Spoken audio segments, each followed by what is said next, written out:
A gente continua falando de saúde, vamos destacar a vacinação contra a gripe e também Covid-19 em São Paulo. E por essa razão vamos conversar ao vivo com o secretário estadual de saúde do estado, Jean Gorenstein, a quem agradecemos demais pela participação e pela gentileza em atender a Jovem Pan News. Bom dia, secretário. Bom dia, é um prazer estar conversando com vocês e com todos os ouvintes e telespectadores da Jovem Pan News. Pois é, hoje é o Domingão da Vacinação, que é um mutirão justamente para ampliar a imunização de vários públicos em todo o estado de São Paulo, não somente em relação à Covid-19, mas também em relação à gripe. É isso mesmo, secretário? Então eu gostaria que o senhor explicasse por qual razão, por qual motivo a secretaria decidiu criar esse programa especial, o Domingão da Vacinação. Quais são os públicos específicos em que o senhor identificou que era preciso acelerar a campanha? Na verdade, o dia da vacinação é um grande dia, a celebração da vacina, voltado não somente à quarta dose que nós estamos dando nesse momento para idosos com idade superior a 80 anos, em concomitância com a antecipação da vacina da gripe. Isso é algo que vai trazer muito mais proteção a esses idosos, lembrando que as duas doses da vacina podem ser dadas no mesmo dia. Mas, ao mesmo tempo, é a possibilidade de nós resgatarmos aqueles faltosos na segunda dose. Nós temos hoje 2.800.000 pessoas que não tomaram a sua segunda dose, que poderiam, sendo 1 milhão dessas pessoas de 12 a 19 anos, e também nós temos 800.000 crianças que deveriam já ter tomado essa segunda dose e não fizeram. Portanto, esse passa a ser um resgate para a segunda dose, para a terceira dose para aqueles que poderiam também ter feito e não o fizeram, e também a possibilidade agora da quarta dose em concomitância com a vacina da gripe. Secretário, como o senhor mesmo disse, muitas crianças ainda não tomaram a vacina, uma grande oportunidade. A gente vê no painel, do coronavírus mais de 29 mil novos casos. Muitas famílias ainda com essas crianças não optaram pela vacinação desses jovens. O senhor tem visto essa resistência ou não? Olha, eu vou ser muito franco, nós tivemos um show de sucesso, literalmente, olha, é redundante o show e o sucesso na vacinação das crianças. Nós começamos uma vacinação para Covid-19 da faixa etária de 5 a 11 anos, agora no dia 21 de janeiro. E, portanto, 2 meses depois, nós já atingimos 77% dessa população com a primeira dose, já estamos com 37% dessa população já com a segunda dose. Portanto, se a gente for comparar com outras campanhas que nós fizemos nos anos anteriores à pandemia, seja para pólio, seja para sarampo, para atingir esses índices, nós precisamos muitas vezes 5, 6 meses. Então, eu não tenho dúvida que, a despeito de todas essas correntes e marés de informações falsas ou de grupos anti-vacina, nós conseguimos avançar. A população entendeu que não era só importante ela ser imunizada, seus tios e avós, mas também as suas crianças. Então, eu não tenho dúvida que nós estamos avançando, estamos tendo a consciência da população. Para ter uma ideia, São Paulo, o estado de São Paulo, tem 92%, quase 92% da população acima de 5 anos com 2 doses completas. Portanto, nós realmente tivemos um grande apoio da população e é por isso que conseguimos tirar as máscaras dos ambientes abertos e também nos ambientes fechados. Agora, secretário, no final de semana anterior, no último domingo, eu fui tomar minha terceira dose da vacina no Parque Buenos Aires, que o senhor conhece tão bem por ser frequentador e morador do bairro, e eu pude observar que a maior parte das pessoas que estavam na fila dizia que ainda precisava tomar a segunda dose, ou seja, os faltosos, aquelas pessoas que não respeitaram o calendário.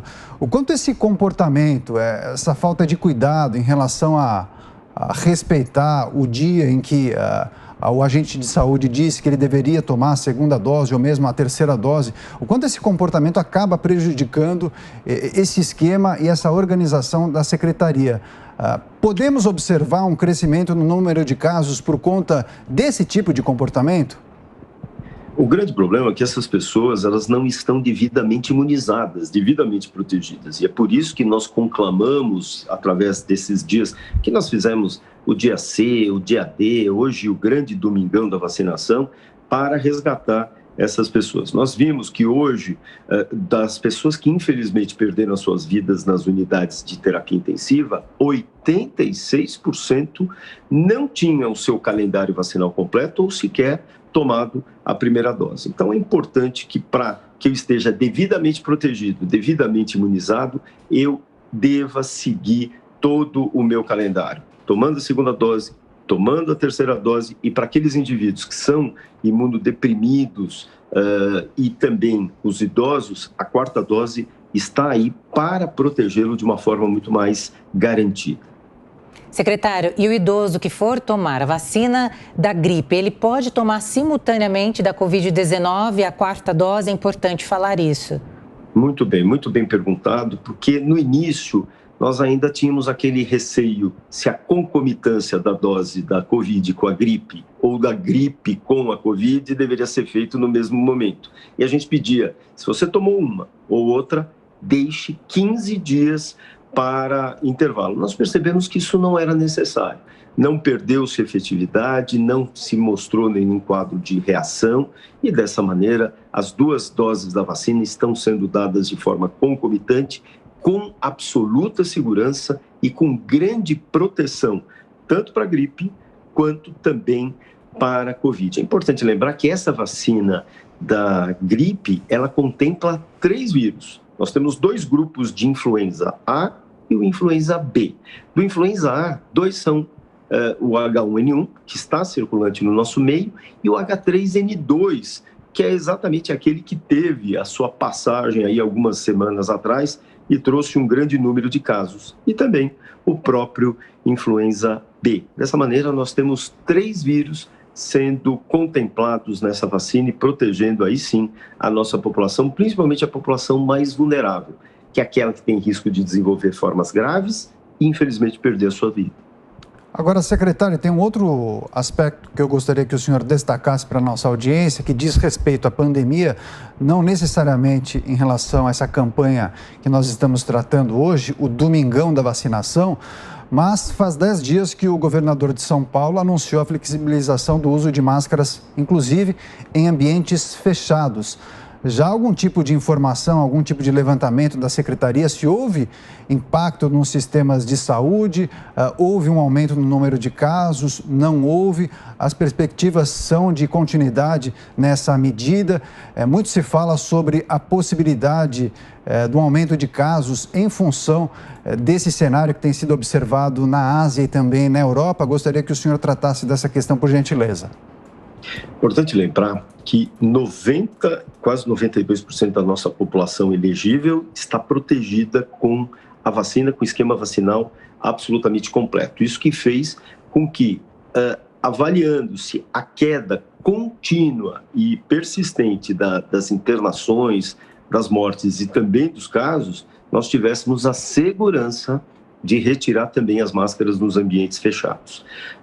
Para se ter uma ideia, nós estamos quase com 87% de quedas de internação, portanto, mesmo tendo procedido essa abertura, nós estamos agora com 10 dias, é claro que a gente finaliza essa análise com 14 dias, isso vai se findar agora na quarta-feira, mas de toda forma nós continuamos tendo uma queda importante das internações de forma frequente e contínua, assim como o número de mortes.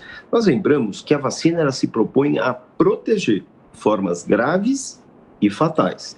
Nada impede de um indivíduo ter, eventualmente, a Covid de forma muito leve, muito branda, um desconforto nasal ou uma dor de garganta, sem causar o acesso desse indivíduo para o sistema de saúde. Por enquanto, sequer o número de casos tem sido também incrementado, mostrando quanto a vacinação ampla na nossa população diminui a circulação de vírus e, dessa maneira, diminui o número de pessoas também infectadas.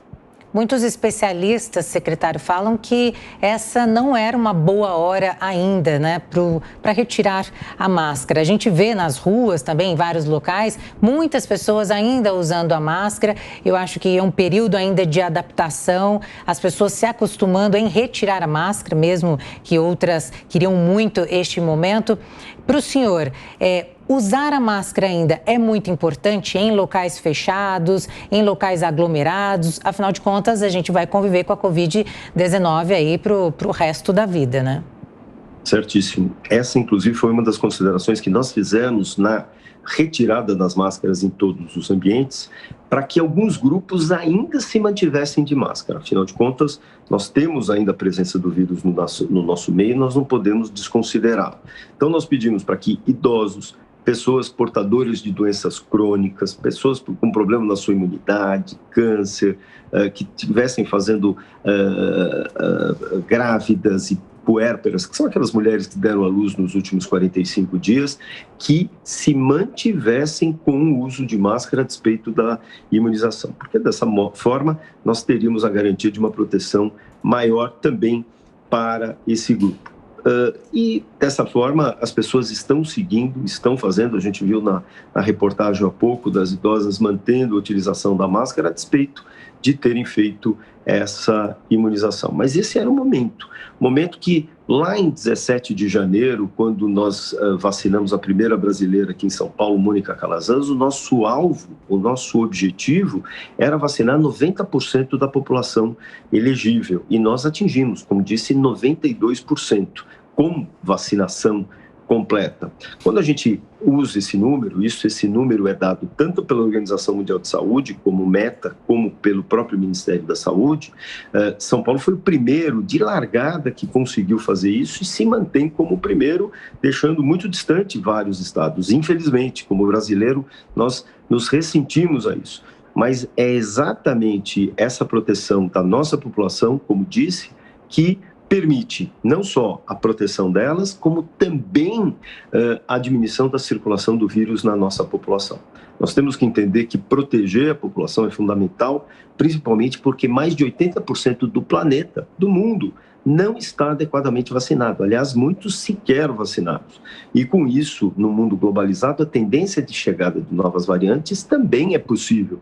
Por isso, nós estamos avançando e continuando vacinar, porque é essa forma que nós estaremos protegendo exatamente a vida das pessoas. Pois é, mas quais são as perspectivas quando nós falamos da pandemia, hein, secretário? Que eu tenho observado que muitos gestores públicos entendem que essa doença ou esse cenário deve perdurar, como bem disse a Elisângela. Não sei se para sempre, mas talvez por muitos anos. E em razão disso, cada vez mais os gestores públicos investem nesses complexos justamente para a fabricação de vacinas. Recentemente, o governo de São Paulo entregou um novo complexo que vai produzir vacinas. Essa é a ideia? Que o Butantan, o governo de São Paulo, seja autossustentável para produzir as próprias vacinas e também dê conta de eventuais repiques no que tange a Covid-19 e a pandemia. O que vocês miram? O que vocês têm no horizonte?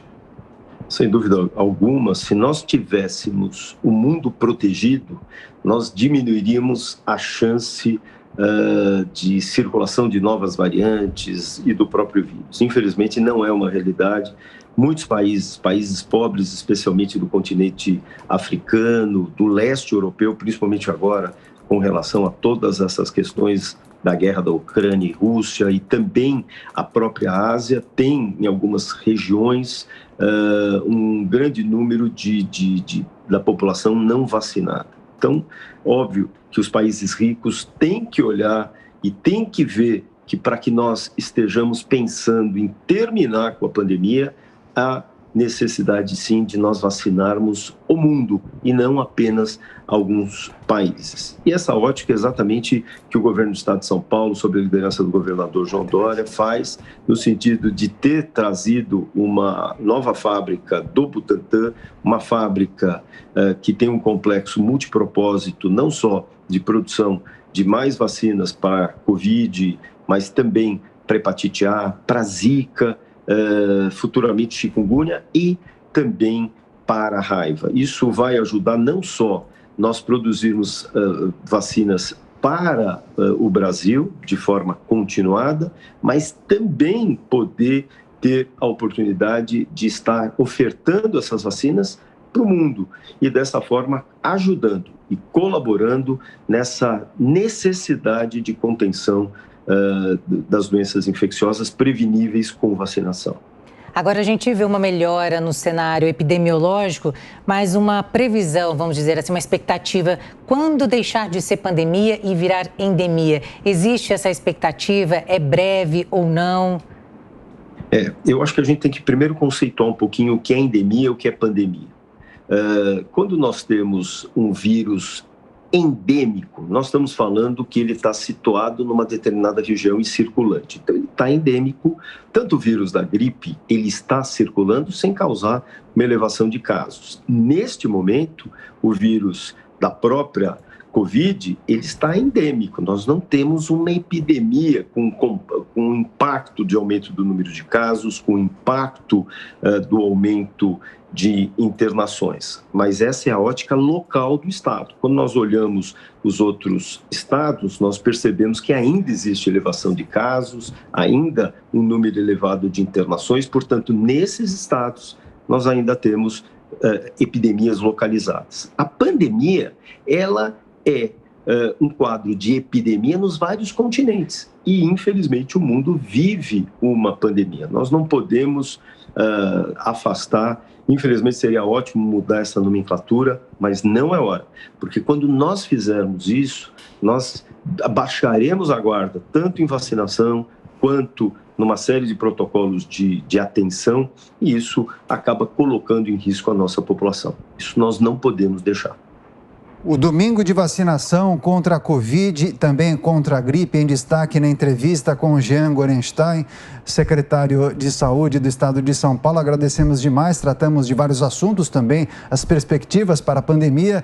Secretário, obrigado mais uma vez pela gentileza e volte mais vezes à Jovem Pan News. Olha, muito obrigado, é sempre um prazer falar com vocês, trazer informação para um público tão seleto. Muito obrigado e um ótimo domingo, e aproveitem esse domingão da vacinação. Coloquem a vacina em dia e coloquem também no braço, que dessa forma a gente vai estar devidamente protegido contra não só as cepas que hoje circulam, mas com outras que infelizmente ainda virão.